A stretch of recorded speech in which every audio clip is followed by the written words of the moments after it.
Hi everyone, Janie here.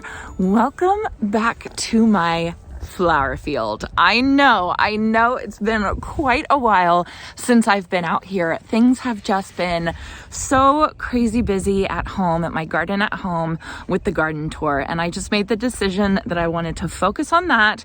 I wanted to focus on my garden at my house until the garden tour was over.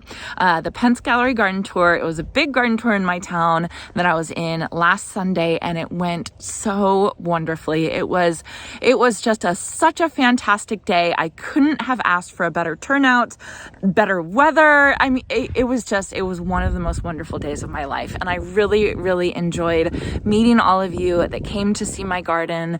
It was so fun talking about gardening and plants all day and talking to fellow gardeners. Such a wonderful day. So now that day has come and gone, I will remember it fondly forever. But now I actually have time to get back to some of the gardening, which I am actually pretty excited to get back to, the dirty stuff, right? So this is my flower field. For those of you who don't know, my neighbor has family that lives in a town pretty close to where I live, and they have lots and lots of land. So I asked them, and they offered, first they offered, and I asked if it was okay to borrow a little bit of their land for a flower field this year, and they said yes. They are wonderful, such kind people. Last year I actually did the cool flower method, and I did plant some seedlings in here. We got it all set up. My parents came, we tilled it, added irrigation, and I did cool flowers. I planted them in the fall. Unfortunately, this winter here in Northern California, really all of California, it was I think it was the wettest winter in 30 years or something. Don't quote me on that, but it was really bad. It was basically just nonstop rain. I came out here a couple times trying to, maintain what I had planted and take care of it. And I was basically sinking up to my knees in mud. And so I really couldn't get out here. You can see there's no road to get out here. I have to drive my car right on the field. So I was afraid my car was going to get stuck. So I just made the decision that I was going to forego those seedlings, and I kind of just left it. So it got taken over with weeds, of course, because when you have a really good rain season, all the dormant weed seeds come up. I have come out here a couple times over the past month or so, and I have done a bunch of weed whacking and cut down all the weeds. So I've kind of maintained it, but it's not perfect. So Jason had a couple hours off today. We decided to come out here and address it and see what we can get done. We of course are limited with time, just having kids. We have to be home when they get home from school and all that kind of stuff. But since it's the both of us, I think that we can get something done at least. And now I'll have time where I can come out here on a pretty regular basis and get things planted. I want to get my dahlias in. I have a whole bunch of dahlias that I want to plant. I have a whole bunch of seedlings that I want to plant. I'll show you. And then I do want to direct seed some sunflowers. So this field is going to be purely a cut flower garden, which I am so excited about. So let me show you a little bit of a closer look. All right, so you guys can kind of see the property owner, he already did mow this, and it's grown up again, all the weeds around here. He does have this area right here that he just tilled. I'm pretty sure that that's for his grandkids. And then this is my field right here, and you can see it. There's a fence around it, a chicken wire fence that I do need to come out, and I do need to fix some spots, which I will do, but you can kind of see what's been going on. So I came out here about a month ago, and the weeds were about to my knees, knee high. So I had a weed whacker, and I spent about 3 hours weed whacking all the weeds down, and I was so sore. I think I was sore for 2 days. I could barely move. And so some of them have grown back. You can see I didn't get close on some areas. So we're just going to try and fix that today. And then what I really want to do today, you can kind of see I have one line right here of irrigation. I did bring out some landscape fabric, and I think I have decided that I want to use landscape fabric out here because it did rain since the last time I came out, and I already have new weeds sprouting. So I am new to this. I am new to growing in raw land like this, and I am learning very, very quickly. And one of the things I'm learning is that the weeds are a beast, an absolute absolute beast. So I'm thinking landscape fabric is going to be the way to go. So I don't have a ton of landscape fabric, but I at least have some. I think I can do at least a row, maybe 2 rows. So that's my goal today, is to at least do that, and then maybe get some seedlings planted. So here's my supplies for today. These are all my seedlings that I re-sowed after I realized that my cool flowers or my fall sown flowers weren't gonna do well. So they are so ready to go. They are so ready to get out of their trays. They're actually struggling a little bit, but again, with the garden tour, I just didn't have time to get out here. They're all still living, so we'll see how they do, but they're not happy. Look at these cosmos. But I think they'll be okay. I think they'll pull through. I did bring, let's see, I brought my auger to make it a little bit easier. I got some landscape fabric right here. I rented this weed whacker. There's Jason right there finishing his coffee. But we're going to use this to maybe just cut down a little bit more of the stuff that I missed last time I was out here, and then also the new stuff. And then let's see, I have a Sure Start that I'm going to put in each planting hole, and landscape staples to put down the landscape fabric, and of course sunscreen. So I don't know how much we're actually going to accomplish today. One thing that I have learned about growing flowers, cut flowers on a bigger piece of property than I'm used to at home is that everything takes longer than I thought it would. I'm about 10-15 minutes away from my home. So if I forget something, it's not like I can drive home and get it. This is much more raw land, so it's a little bit harder to work with than the ground that I have at in my home. Water is a little bit further away. Basically, just everything takes a little bit longer. Plus, it's a much bigger property. So I am just, I'm just trying to take my time with it, not rush, really enjoy the process. I do have to say, I am not planning on selling any of these flowers. I am just doing this for fun and the joy of gardening and growing cut flowers, and honestly, just learning how to do it on a bigger scale than I have been doing it at home.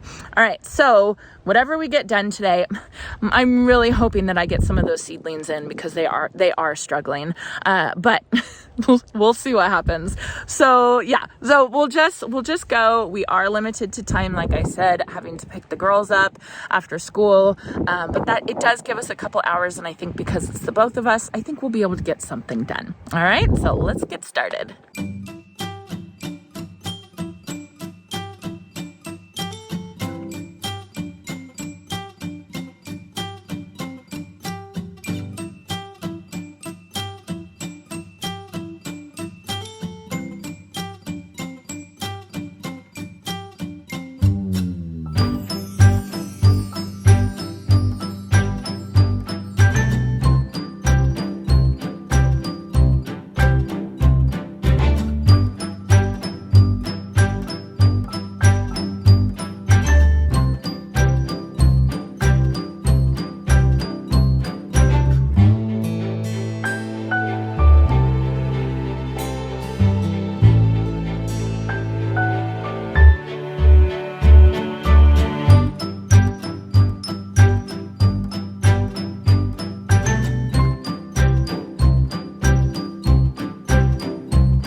All right, everyone, it is about 3.5 hours later and we are done because we rented the weed whacker for 4 hours. So we got to get back to Home Depot so that we can return it. But I feel like we got a ton of stuff done. not without mistakes, not without errors. As I'm out here, I'm thinking of how I would do it differently. And I think just by telling all of you how I would do this differently, I think that that should help learn from my mistakes. But I have to say, I am so happy. Like, it feels like such a relief to get some seedlings in this flower field, because I know I'm gonna have at least some flowers from this flower field. You know, as I was putting them in the ground, they really don't look that bad. And I really do think that flowers, seedlings are a lot more resilient than we give them credit for. I mean, of course, there's some really tough ones, but I feel pretty confident with these. I'm sorry, you guys, I bet it's so windy and you can barely hear me. Let me show you what Jason and I got done today. Okay, so first off, we've got most of the weeds cut down. Now, we could have tilled the area. Can you guys see over there? The property owner tilled that area, but I already had all the drip irrigation down. I didn't know what would have been better, what would have been the best thing. I had the fence, I had the drip irrigation, so I couldn't have asked him to bring the tractor in. So we just thought using the weed whacker was probably the way to go. I don't know if that was the right way to go, but I think it worked. We did forget a rake, unfortunately. So we have all this extra stuff that we need to rake out, and we were, you know, Jason, you guys probably saw poor Jason doing it with his hands. We were putting it in that little leaf bin thing that I have, and then they have a burn pile over there that we'll go put it on. But yeah, so that was one of the first things that we messed up on, was having a rake. Then you guys can probably see I had 2 rolls of landscape fabric, and I severely underestimated how far that was gonna go. So I definitely need to get more landscape fabric. My neighbor actually gave this to me for free, which I really, really appreciated. However, this is definitely very flimsy. I definitely need like stronger landscape fabric. I mean, even like that black plastic that I know Lisa Mason Ziegler uses. And I think, what's her name? Flower Hill Farm. She uses black plastic as well. So I think if I'm going to do this again, I'll probably get that black plastic to use, because this stuff is just way too flimsy. This is like for home use type of landscape fabric. So that's something to note if you guys are going to do this, get the right landscape fabric. The other thing that we messed up on is I brought a whole bunch of landscape staples, but nowhere near enough landscape staples. We had the drip tubing, you know, with the heat and turning on and off, it got so loosey-goosey and kind of all over the place. And so we were staking down the tubing to keep it straight, like, you know, maybe every 3 feet or something. So we went through way more landscape staples than I thought, than I had planned for. So we of course ran out of those. So it was just, you know, we're just working with it. We're learning, we're figuring it out, and troubleshooting the issues. But I do think it's helpful for if any of you are thinking about doing this, maybe you have some extra space in your backyard, just hearing this stuff so you guys can kind of think about it if you guys are going to do it yourselves. So let me go through real quick and show you guys what I did get planted up. This is obviously just round 1. I am hoping to get out here tomorrow to plant my dahlias right here. That's my plan. We'll see how it goes. All right, so first off right here, I'll put pictures on the screen. I have QIS Carmine Gomphrena. I think that that's gonna look really pretty. I think I did 12 of those. That's how much I had. Then I have Apricot Peach Straw Flower right here. Then I have Cat's Mix Stock right here. Then we get into my campanulas, and I actually don't think these campanulas are going to do very well.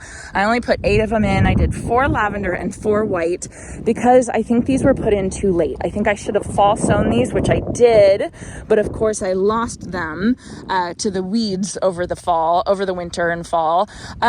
So I only put in 8 just because I had seedlings, but I think it's going to get too hot for those, but I figured I might as well try it.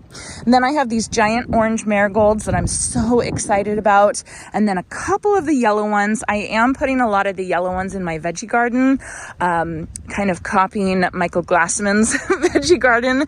So I held some of the yellow ones back, but I did plant some yellow ones there. Then coming over this way. Okay, so over here I have Flamingo celosia.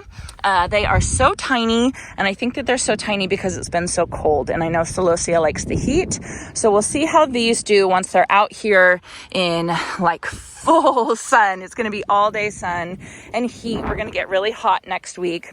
And then I have Love Lies Bleeding. I think that's what it's called, amaranth. I did space these a little bit further apart than over there.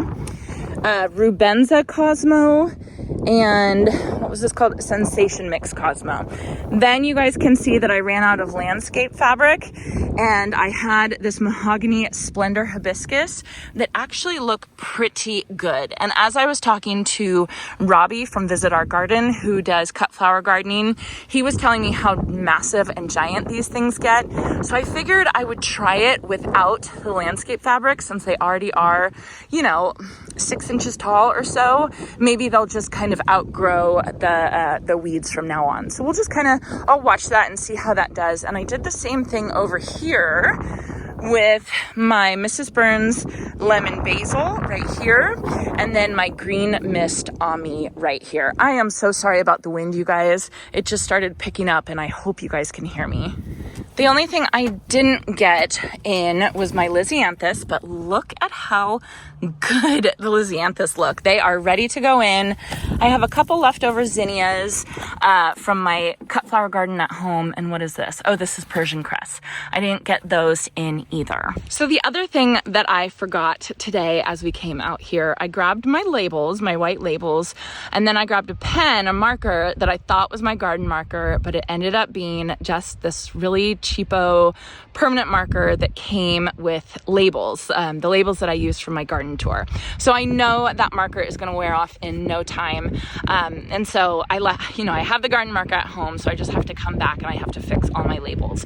So I'm part saying this for you guys so that you guys can, think about all these things that I didn't quite think about or didn't slow down and make sure that I did it properly. And then I'm part saying this so that I can look back and watch this and say, oh yeah, I have to remember to fix my labels. I had big plans for this flower field, this cut flower garden. I had planned it to be so beautiful and, be able to do such a good job with that. And, of course, life happens and you get invited to be in a garden tour and, it doesn't turn out exactly how you planned, but I am just so happy that I did get some flowers in this flower field this year. I'm really, really happy about that because I did decide to give myself a little bit of leeway and a little bit of compassion with the garden tour that was so incredibly important to me. I wanted to make sure that I wasn't cramming everything in and trying to do this at the same time. So a little bit late of a start, a little bit more weedy than I had planned, but that is okay. I'm happy to get anything in. So I am planning to come out tomorrow to plant my dahlias. I'm super excited about that. I am late planting dahlias for my zone, but I'm not late enough that it's a problem. You can plant them up until June, I think is what I read, and it is the beginning of May, so I'm fine. They usually don't do well in the summer anyway because we get too hot here, and then they start blooming as it gets a little bit later on in the season, so maybe they'll be a little bit happier to have a little bit later of a start. I don't know, we'll see. So I am watering them right now with the irrigation, and then I will set the watering. I'll probably do every other day since it's still semi-cool, and then when I come maybe next week I'll probably change it to every day. So yeah, so I'm glad I got out here. I feel really accomplished. Thank you, Jason, for helping me. You're welcome. I love you. I hope you all enjoyed this, and I hope you all have a chance to get in your garden today.